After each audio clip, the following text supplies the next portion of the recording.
Saludo a Benito Nasif, él es experto en el tema electoral, exconsejero del INE, politólogo. Benito, ¿cómo estás? Muy buenas noches. Hola, muy buenas noches, Leo. Me da gusto saludarte a ti y a toda tu audiencia. Igualmente, querido Benito. Oye, como siempre, las autoridades electorales son noticia en las elecciones en México y hay varios temas que analizar. Déjame entrar en materia rápidamente. La decisión del magistrado presidente del Tribunal Electoral del Poder Judicial de la Federación, José Luis Vargas, de pedirle a los otros magistrados que le adelanten sus decisiones antes del debate, antes de tomar una decisión y que si no se la pasan, ¿no? Él no va a llamar a reuniones del Pleno. ¿Qué te parece esta decisión, Benito?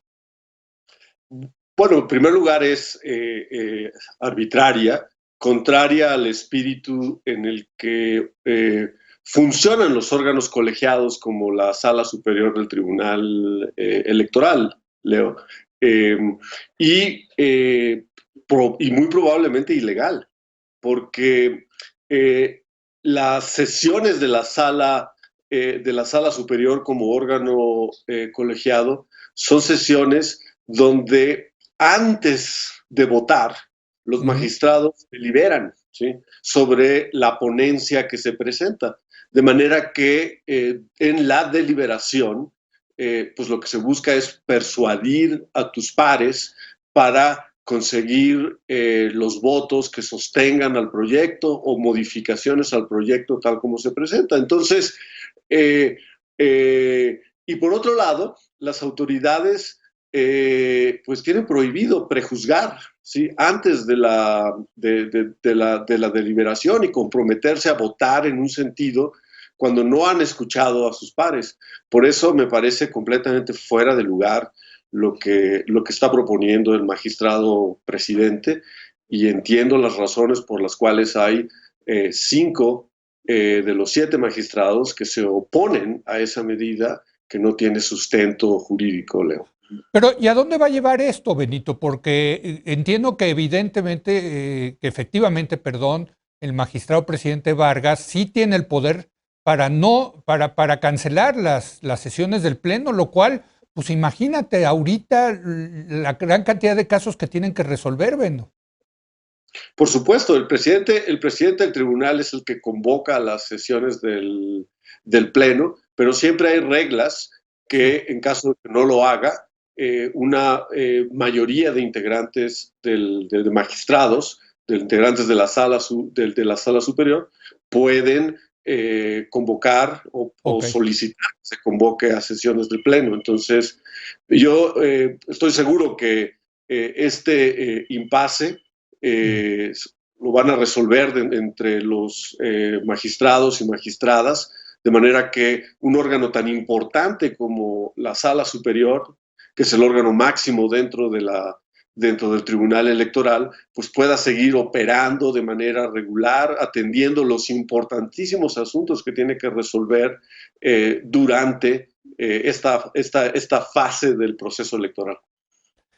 A ver, Benito, para terminar con el tema del tribunal, la verdad es que la actuación del magistrado presidente José Luis Vargas ha dejado mucho que desear, por ponerlo suavecito, en este proceso electoral.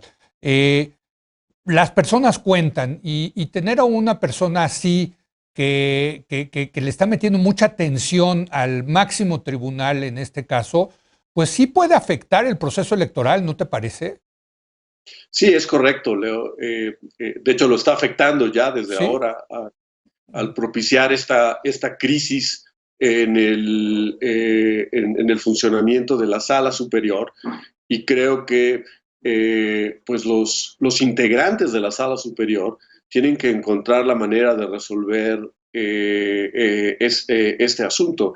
El presidente o la presidenta de la sala superior, pues al final del día sostiene su autoridad sobre el consenso que Ujú. prevalece en el cuerpo colegiado. Y si ese consenso no existe, pues o el magistrado presidente es incapaz Ujú.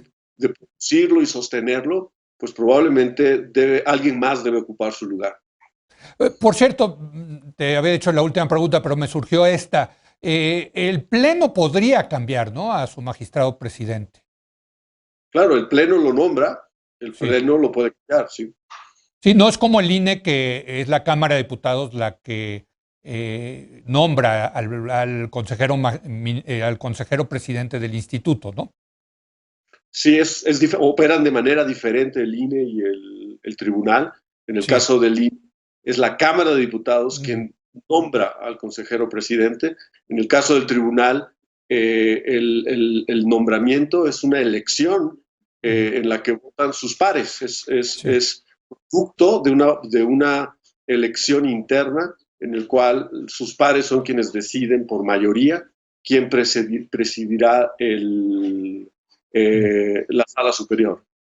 Pues ya se tardaron los magistrados, en mi personal opinión. Benito, déjame irme ahora a lo que ha pasado con el otro presidente del órgano electoral. Me refiero a Lorenzo Córdoba, consejero presidente del INE. Ha hecho una serie de declaraciones que han causado mucha controversia, en el sentido de que se están dando las condiciones para posiblemente anular las elecciones, en particular por el tema de la intervención del presidente de la República. Ayer lo platicábamos, lo debatíamos en tercer grado. Yo decía que entiendo la frustración de Lorenzo Córdoba, pero otros panelistas dijeron que se equivocó Lorenzo Córdoba al hacer estas declaraciones, porque no le corresponde a él pues hacer este tipo de declaraciones. ¿Tú qué opinas al respecto? Pues ciertamente, Leo, no es atribución del INE declarar la validez de las elecciones, le corresponde a las autoridades jurisdiccionales, a los tribunales electorales locales, en el caso de las elecciones locales, y al Tribunal Electoral del Poder Judicial de la Federación, en el caso de las elecciones federales. Pero en lo que yo creo que el consejero presidente tiene razón, es que en el pasado la intervención indebida de titulares del Poder Ejecutivo en elecciones locales ha sido una de las causales para declarar la invalidez o la nulidad de una elección. A ver, perdón que te interrumpa, Benito. En elecciones locales, no la federal, locales.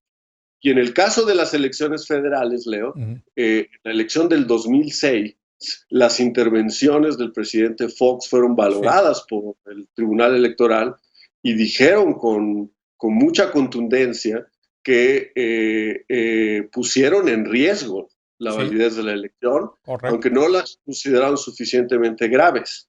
Por Uh-huh. eso los titulares del Poder Ejecutivo, pero particularmente el presidente de la República, deben ser cuidadosos en su actuación, en sus intervenciones, no solamente como actos de gobierno, sino como su propia comunicación como autoridades, porque en el fondo son actos de gobierno también, para cuidar la validez de las elecciones. Creo que tienen una obligación de debido cuidado que es importante, y yo en eso estoy de acuerdo con el presidente del INE, Uh-huh. Lorenzo Córdoba, en recordárselo al presidente de la República.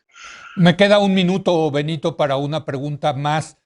Tú sabes que yo siempre he considerado muy tonta esta ley que le prohíbe a los gobernantes, incluyendo al presidente, hablar sobre elecciones durante el proceso electoral. Esa es mi opinión personal, pero pues, la ley lo prohíbe, ni modo, y ellos tienen que, los consejeros y los magistrados tienen que aplicar la ley, Benito. Pero en ese sentido también, si el presidente, como hoy y como todos los días, sigue hablando de las elecciones, pues no hay manera de callarlo, no hay manera de sancionarlo, Benito.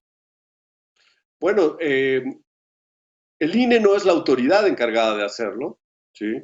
Quien Uh-huh. tiene las atribuciones es el Tribunal Electoral. Las quejas que se han presentado, que han sido considerables, yo creo que más que nunca Uh-huh. en la historia de estas instituciones, se han recibido quejas en contra del presidente de la República por su actuación en las conferencias de prensa matutinas que celebra Uh-huh. diariamente. Sí. Pues es importante que la autoridad competente, que en este caso es el tribunal, se pronuncie. Hasta ahora, en ningún momento han declarado, ¿sí?, en una sentencia que el presidente Andrés Manuel López Obrador ha violado la Constitución, ¿sí? Y hay muchos casos que todavía no se han resuelto. Por eso, pero Entonces, si dijeran sí está violando la Constitución el presidente, ¿hay manera de sancionarlo? el tribunal tiene la autoridad para hacerlo, ¿sí? ¿Pero cómo? O sea, ¿cuál sería la sanción, Benito? Pues la sanción puede ser desde una amonestación pública, ¿sí?, hasta las sanciones que considere apegadas a la ley necesarias para inhibir la conducta. Gracias, querido Benito Nasif, por estar con nosotros. Gracias por la oportunidad. Hacemos una breve pausa, viene Mauricio Meshulam, nuestro experto internacional, para hablar del conflicto entre Israel y Palestina.